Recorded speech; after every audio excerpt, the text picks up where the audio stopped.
SP ने आखिरकार अमित कुमार पाठक ने सामने आकर इस पूरे मामले में तफ्तीश की और क्या कुछ कहा है, तफ्तीश के बाद क्या सामने आया, सुनिए। कहीं ना कहीं बहुत ज्यादा कम्युनल रंग देने की कोशिश की गई। पूरा मैटर क्या था, एग्जैक्टली क्या था पूरा मैटर? इसमें एक बुजुर्ग व्यक्ति के साथ मारपीट की घटना हुई जिसकी एफआईआर उनके द्वारा लिखाई गई थाने पर। उस एफआईआर में किसी को नेम्ड वगैरह नहीं किया गया। पुलिस ने ढूंढ करके जो लोग इसमें शामिल थे उनमें से 3 लोगों को अरेस्ट कर लिया, अरेस्ट करके जेल भेज दिया और शेष लोगों की भी पहचान हो गई। उनसे जब बातचीत में ये पता चला कि क्यों ये घटना हुई थी तो उन्होंने बताया कि एक व्यक्ति ये उनके निजी कारणों की वजह से उनके मन में उस व्यक्ति के लिए नाराज़गी का भाव था।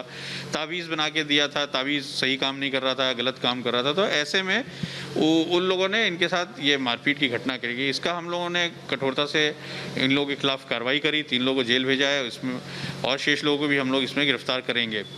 ये एक एपिसोड हुआ, लेकिन इस सोशल मीडिया पर कुछ ऐसी रिपोर्ट्स डाली गई, पोस्ट डाले गए जो वेरीफाइड नहीं थे, जो घटना से मैच नहीं कर रहे थे। और हमने एक स्टेटमेंट 14/15 की रात में पूरा फैक्चुअली लिखते हुए कि क्या घटना हुई, इसमें कौन कौन लोग शामिल थे, ये सब पूरा एक जारी किया।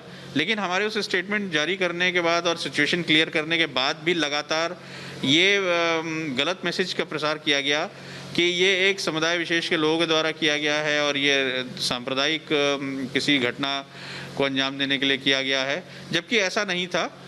ये ना घटना जंगल में भी नहीं हुई थी, ये कॉलोनी में हुई थी। इस घटना में जो लोग थे वो अज्ञात भी नहीं थे, वो पूर्व के एक दूसरे के परिचित थे। ये सब हमारे एविडेंस में बातें निकल करके आई हैं। तो ऐसे में जिन लोगों ने जानबूझ करके इस घटना के लिए एक दूसरा पूरा नैरेटिव लिखा तो उनकी उद्देश्य अच्छे नहीं थे। उनका उद्देश्य धार्मिक भावनाओं को आहत करना और जो सांप्रदायिक व सामाजिक सौहार्द है उसको डिस्टर्ब करना था।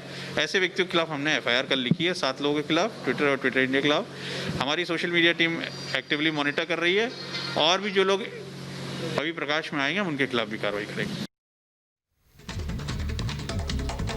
इस खबर पर ज्यादा अपडेट के लिए विवेक राय हमारे साथ लखनऊ से जुड़ चुके हैं और दिल्ली से अखिलेश हमारे सहयोगी हमारे साथ जुड़े हुए हैं। सबसे पहले विवेक आपका रुख करते हैं। देखिए, रिपब्लिक भारत परिजनों तक पहुंचा, पड़ोसियों तक पहुंचा, सबने सामने आकर यह कहा कि उन्होंने क्या देखा। तांत्रिक से जुड़ा हुआ मामला था, मारपीट यहां पर की गई घर के अंदर, ये सब कुछ बयान उनके परिजन और पड़ोसी कर रहे हैं। लेकिन जिस तरीके से राहुल गांधी ने ट्वीट किया बिना इस वीडियो की सच्चाई जाने हुए, क्या अब राहुल गांधी सामने आएंगे?